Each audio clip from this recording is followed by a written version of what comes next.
All right, next I'm going to remove the intake and the throttle.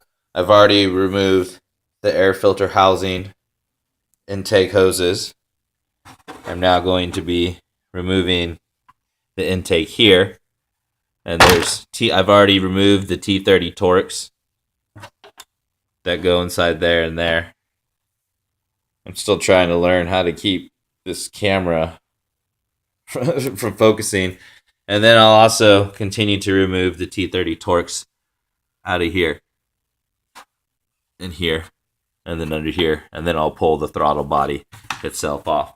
The other task that I'm going to do is remove the rest of the plastic covers and get the wiring harnesses out of the way for the next step in this process.